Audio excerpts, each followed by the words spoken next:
Welcome to this episode of the Runners Roundtable. This is a solo episode with me, Stephanie Diaz, host of the Runners Roundtable. If you're new around here, I'm the host. This episode is going to be just me talking. And again, season 3 is all about the how-tos of running. That's our big overarching theme for season 3. And this episode in particular is going to be about goals. Everything you can think about with goals. And hopefully through this episode, you get a little bit of some insight into how I like to coach and the things that I focus on as a coach as well. And hopefully it also expands your mind in terms of thinking about the goals you set for yourself and what you should be focusing on when you are setting goals, establishing them, working towards them, and even reflecting on your goals. So I want to start off first with, what are goals? As runners, we set goals for ourselves. We know it. I'm sure just me saying, what's your goal? You can probably come up with something very quickly. Usually it's going to be something that's time-based, which we'll kind of get into that a little bit into this episode. But for the most part, either it's time-based or distance-based goals are what runners tend to have. Well, let's start off with a basic definition of what are goals. I absolutely love Oxford Languages, the dictionary. Their definition is that a goal is the object of a person's ambition or effort, an aim or desired result. So we're starting off with that foundation that a goal is something we want, and our goals are something that give us direction in the actions that we take. One of the tools that I like for setting goals is called SMART. So each letter in SMART stands for something. SMART is S for specific. So this is thinking about exactly what is your goal? What are the specific details of the goal you are looking to go after, or the goal that you want to set your sights on?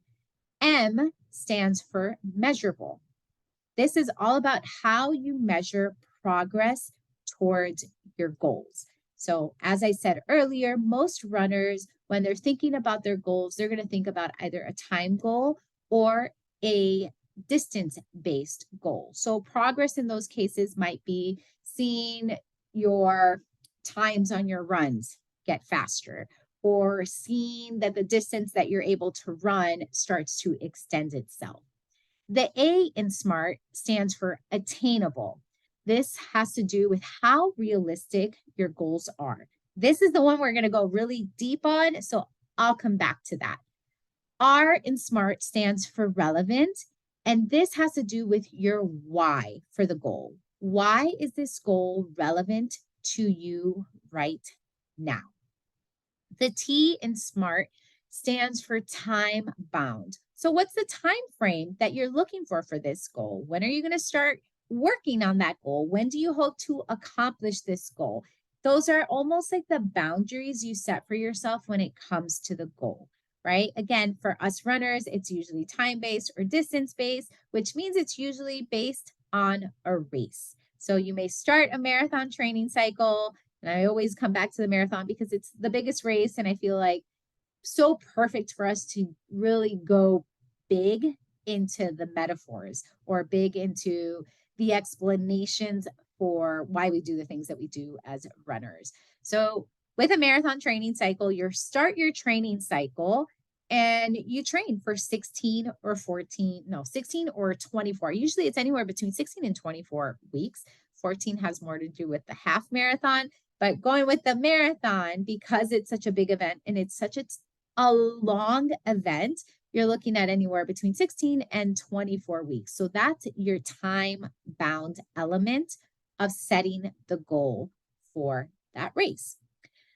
I want to go back to the R because that's the one I think it's so important, and sometimes the thing that we miss when we think of our goals or we establish goals, but we don't perhaps put as much time and effort into reflecting on the goal itself.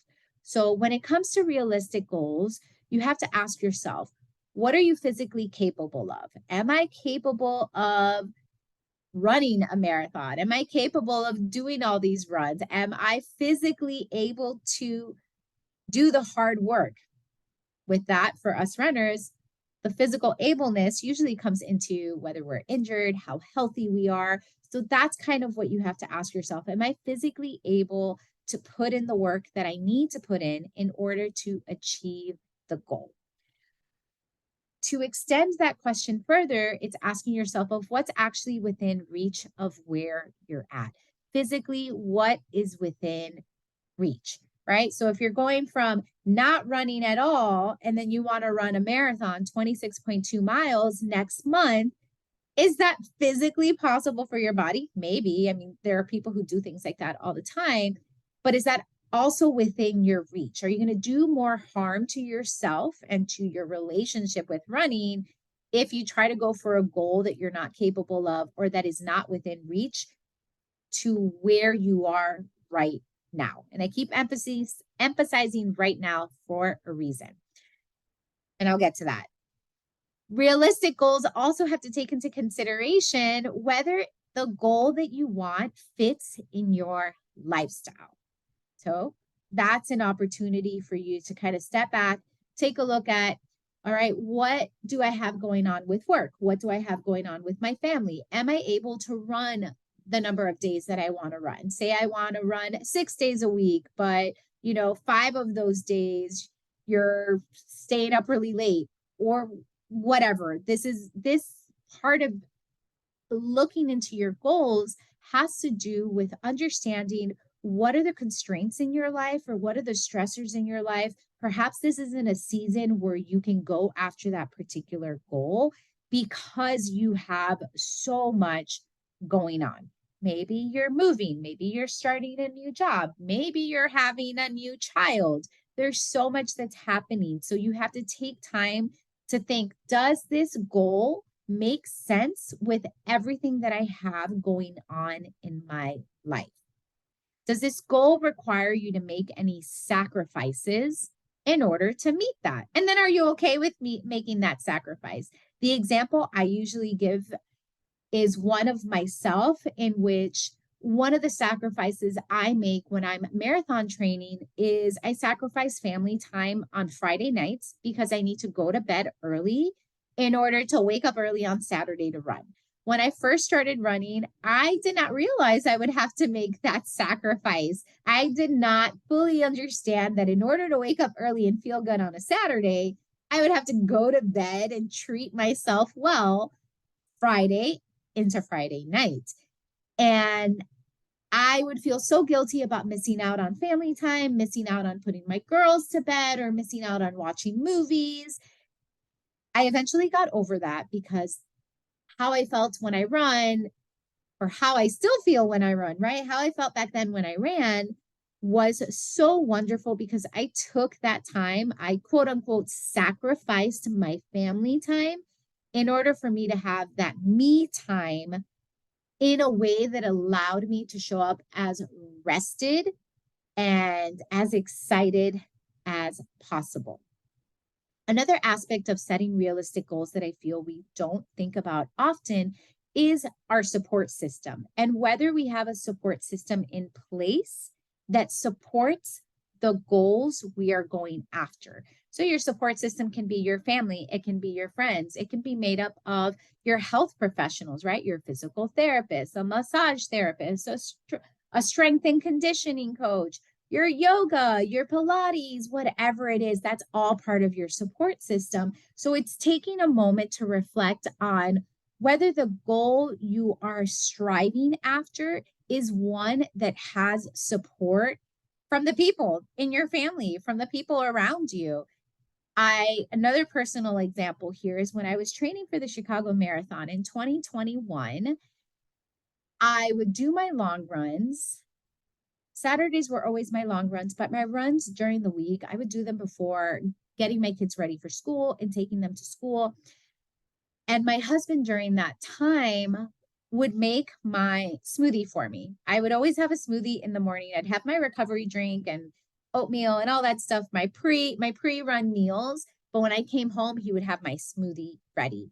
And it made it so much easier to go through the process of marathon training because I had his support in something as small as prepping a smoothie.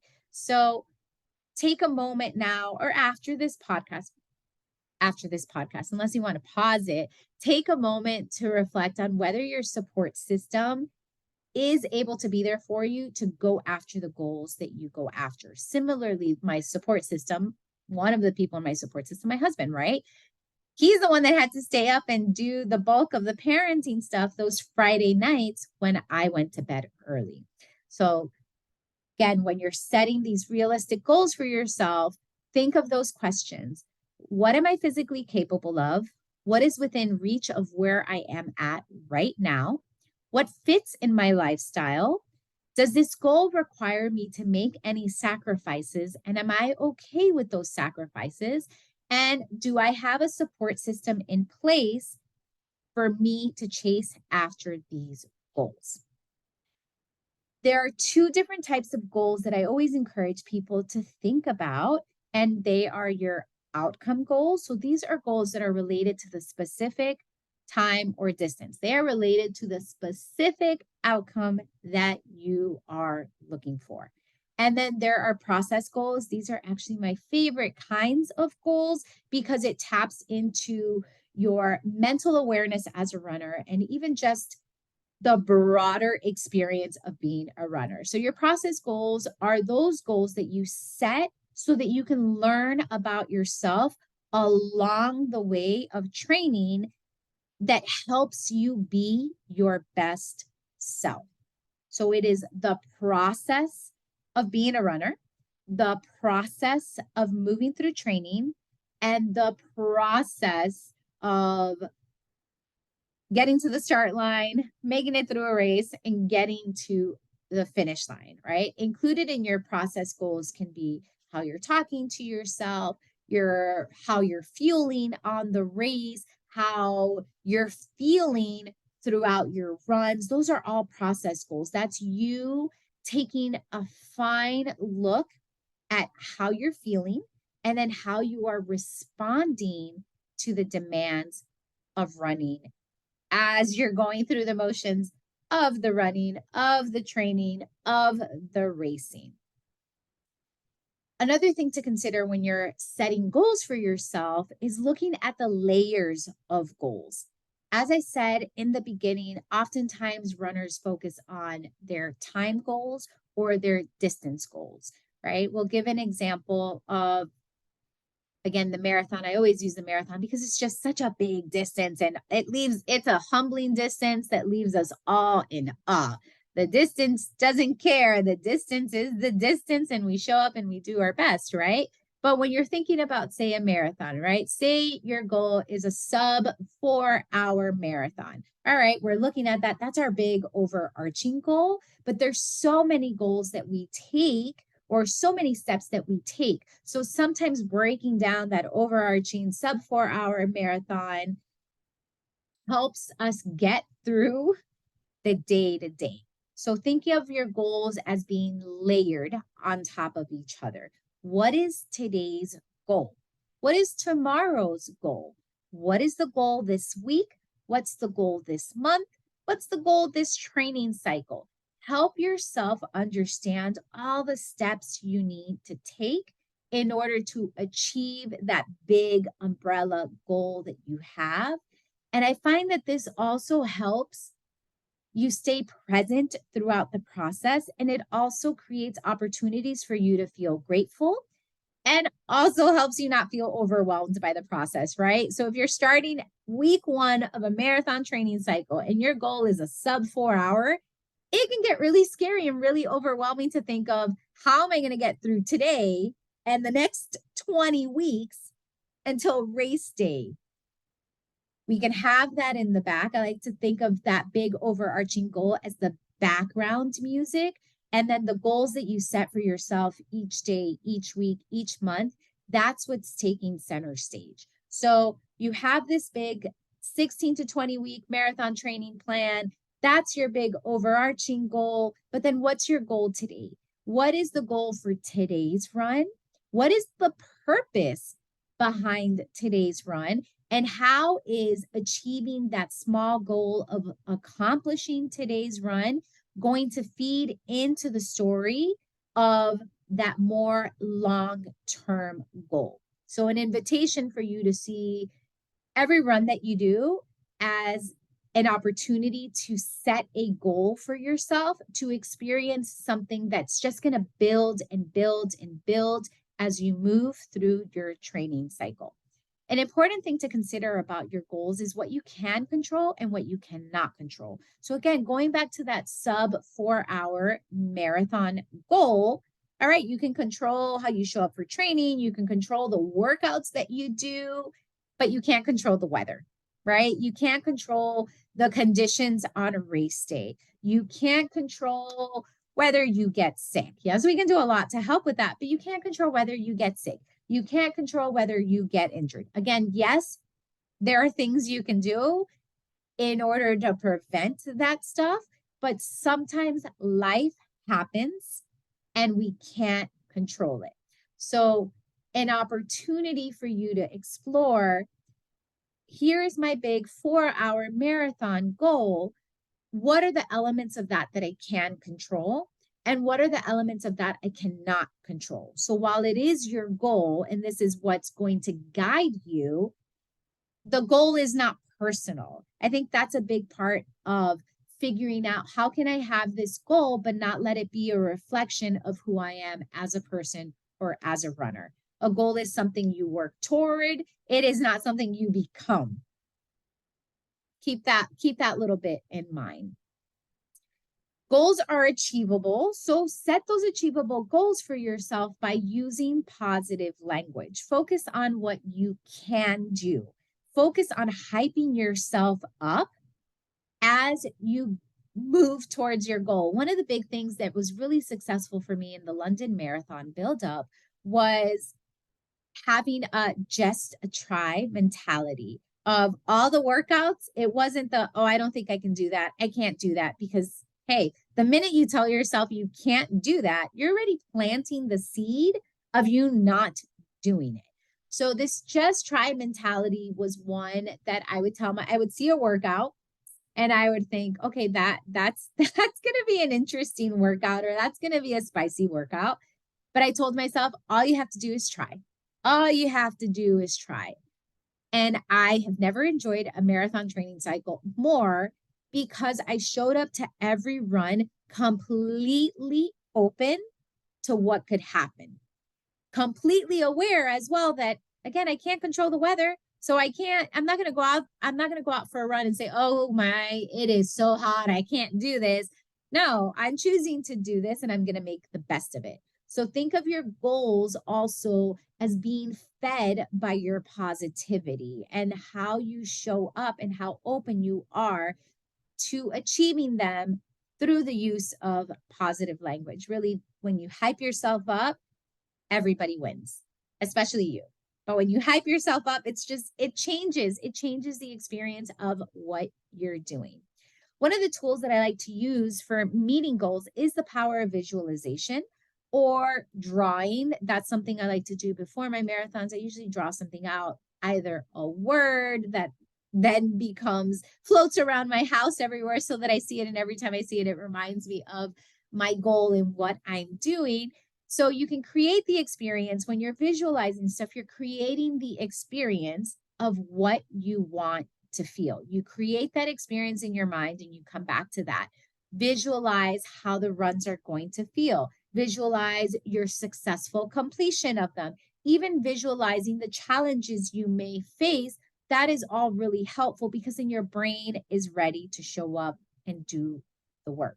So it's not about, oh, I can't do this. It's more just like, all right, I know and I acknowledge that this part of the run is going to be challenging, or this part of the run is going to be hard. Hey, newsflash for all of us, right? Running is hard.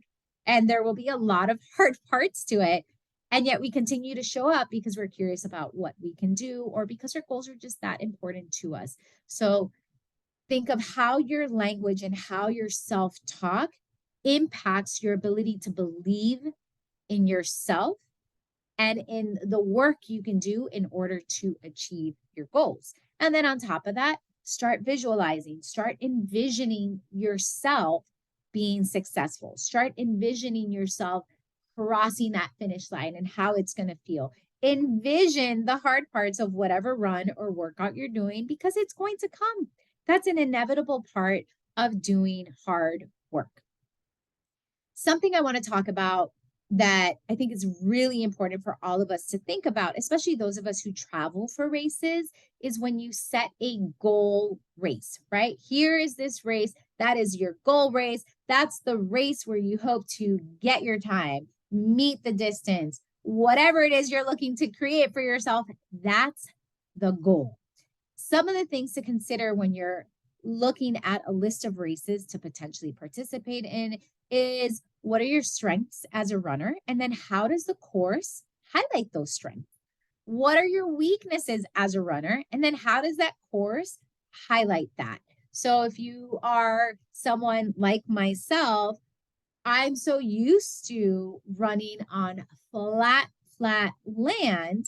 So I know I am strong at flat. I can do that forever. If I hit a nice stride, I can do that forever. However, because I'm so used to the flat and I'm so strong in the flat, anything with hills is really, really challenging. So for myself, I personally would not pick a hilly race to be my goal race. I wouldn't do that. I have not trained for that. And honestly, y'all, this is the whole, is it within reach? And does it fit what I want? I don't want to put that kind of work in. I don't want to do all that hill training for a hilly race. That's just me. And that's where I'm at right now as a runner. I'm very much so in this. I just want to endure the endurance and not so much work really hard because it's a hilly course. So when you're thinking of a goal race for yourself, think about, how does the race highlight your strengths? And then how does the race highlight your weaknesses? And then from there, you can kind of figure out whether the goal, whatever your overarching goal is, whether that race is actually a good fit for the successful achievement of your goal. When it comes to goal races, it's also important to reflect on what's in your control and what isn't in your control. So again, if you are traveling somewhere, there's a lot of things you can't control there. You can't control whether your flight's on time, or if you have to rent a car, or how your body's going to respond to travel. Those are things you cannot control, but you can anticipate them. Think about what you can control and what you cannot control when it comes to your goal race. Another important thing to consider is, what is the purpose of the race, right? So this particular race, what is it adding to your goal? And then what is it adding to the overall picture of who you want to be as a runner? Sometimes the purpose of the race can be, oh, I just want to do it to have fun. Okay, that's great. But maybe that doesn't really connect to that overarching goal of, I want a sub 4-hour marathon, or whatever the case is. So think a lot about, what is the purpose of this race? What are my strengths and weaknesses? Does this race highlight them? How can then once you know whether the race highlights your strengths or highlights your weaknesses, that's going to impact your training and what you do. So also keep that in mind, that whatever goal race you pick for yourself, that is going to impact how you are training. Finally, I want to emphasize that when you're traveling for a race, stress is stress. It's stressful to race. It's stressful to race. I did mean to say that, but it's stressful to travel for a race. Even when everything goes smoothly, you're still out of whatever your normal everyday training elements are. When I traveled to London, everything was smooth. Getting to the airport, going through the airport, flight took off on time. It even got to London early. It was wonderful. However, the time change was a challenge, and I hadn't really thought about how that would affect me. I thought about it enough in terms of thinking, oh, if I arrive 3 days before the marathon, I should be good to go. I hadn't thought about how the time change would affect my sense of hunger And just those hunger cues, I was off. I did not get into my normal 3-meal rhythm of eating until the Monday after the race. So think about that the travel is going to be a stress on your system. It is going to be a stress on your routines. Does this fit in with what my goal is? I've said a lot, and hopefully some of it has landed with you. It has made a lot of sense. Before I end this podcast, I just wanted to really emphasize three big points when it comes to setting goals. Big point number one is that setting goals is a process. You have to be flexible with your goals. You have to constantly revisit your goals. You have to treat your goals in layers, right? Maybe you have that goal of a sub 4-hour marathon, and your training is indicating that either that 4 hours might be a little bit rough right now, or maybe your training is indicating that, okay, wait, 4 hours, maybe we should go more for 3:55.